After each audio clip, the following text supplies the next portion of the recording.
8:14. You're listening to KGNU. Well, I'm delighted to welcome into the studio Alternative Radio's David Barsamian. David, you've just returned from India and Kashmir, two regions that really never in the mainstream news. We have heard some news coming out of India this morning, but certainly Kashmir is rarely mentioned. And when you see what's happening in other places in the Arab world, in Libya, what's happening in Egypt and Tunisia, there are things happening in Kashmir that just aren't being reported. Tell us what's happening that we don't know about. Well, first of all, I want to give our listeners a sense of what Kashmir looks like. It's surrounded by the Himalayas. It's this lush green area with lakes and absolutely scenically spectacular. As one Mughal emperor famously said when he first visited Kashmir in the 17th century, if there's heaven on earth, it is this, it is this, it is this. Well, Kashmir today is hell on earth. It is the most densely occupied, militarized zone in the entire world. There are 700,000 Indian security forces in Kashmir, stifling the legitimate aspirations of the Kashmiri people. Now, we saw in Tahrir Square. Tahrir Square now has become a synonym for liberation, for mass public demonstration, for nonviolent protest.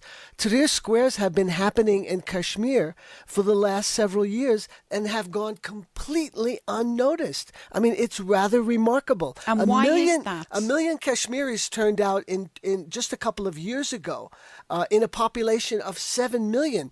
Just extrapolate that to U.S. population, it would be something like 50 million people. So why is that? A very good question. The Indian government has convinced the United States, with who it is increasingly in a military alliance with, that these are terrorists. These are Al-Qaeda wannabes. This is the Taliban. This is your worst nightmare. We have to maintain law and order in Kashmir in order to prevent the rise of another kind of militant Islamic radical movement. So India has been very successful in selling this line to the West, to the U.S., which is extremely gullible, has a media that chirps the corporate line, the state line. Obama was in India a few months ago doing what? Not talking about human rights and the violation of Kashmiris' right to self-determination. He was there on a sales trip. He took 200 top corporate CEOs, and there they were marketing their wares. He signed a big deal, a C-17 cargo planes worth $5 billion, a Boeing contract. And this is what essentially the presidents of the United States do these days. They are salespeople for large corporations. Now, to give you a sense of what Kashmir looks like, when you land at the airport, as a foreigner, you're immediately taken aside. You have to fill out separate forms. It's as if you're entering a different country. And then you have concertina wire everywhere, bunkers, checkposts, interrogation centers, prisons, these army camps, interrogation centers, which I mentioned. This is all crisscrossing this very small area. Kashmiri after Kashmiri told me they live in a jail. That's what it's like for them. They can't go out at night. There's collective punishment, which is illegal under international law. That is to say, whole villages, whole towns, whole cities are prevented from even going out. There are curfews. None of this is reported anywhere in the mainstream media, even in the so-called alternative media. Well, in fact, the Indian press last month, February, just even earlier this week, were saying that Al-Qaeda they're present in Kashmir, but that's coming, as I said, from the Indian press. Does this tie in with that narrative that you were saying there, that the Indian government wants the US in particular and the rest of the world to think that Kashmir is a haven for terrorists? Kashmir is a magical place in the Indian imagination. In many ways, it's like Israel. The discussion of Israel in the United States is a taboo topic for most people. It cannot be talked about in any rational way. And in India, Kashmir is referred to as an atut ang, which means an integral part of the country. It cannot be separated. This cannot be discussed in any conversation. Kashmiris have no right to self-determination, which is recognized under international law. There are UN Security Council resolutions. Pundit Nehru, who was India's first prime minister in 1947, promised the Kashmiris a plebiscite, a referendum on whether they wanted to be independent or be part of India or be part of Pakistan. That was cast aside as increasingly a political human rights situation became militarized.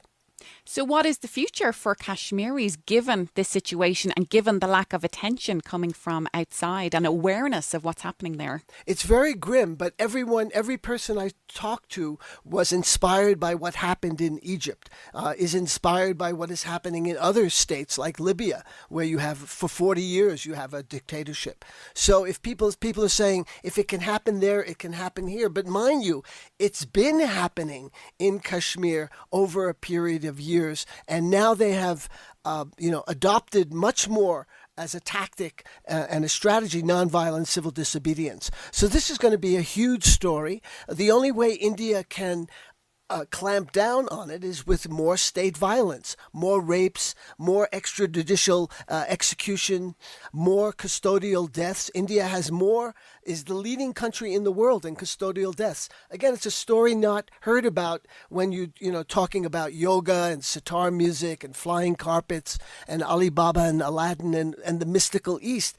It's a very, very serious situation. Kashmiris are optimistic that sooner or later, India has got to take its boot off their neck. Do they have support from anyone outside of India? Any other states who are really aware of the Kashmiris' plight and supportive of them? The one state that has been consistently supporting the aspirations of the Kashmir people has been Pakistan for its own geopolitical reasons. It wants to weaken its arch enemy, India. And all of this, by the way, is a piece of unsettled imperial business of 1947, when the British Empire left India, hastily drew maps and borderlines that had little to do with reality. And so this is, again, one of the unsettled issues of British imperialism. Well, David Barsamian with Alternative Radio, he's just returned from India and Kashmir. He joined me live in the KGNU studios. So much to discuss, David. And as you said, it's so neglected in other areas of the media. So we'll certainly be having more in-depth discussions on Kashmir and phone-in shows in the coming weeks. David, thanks so much for coming in this morning. You're welcome.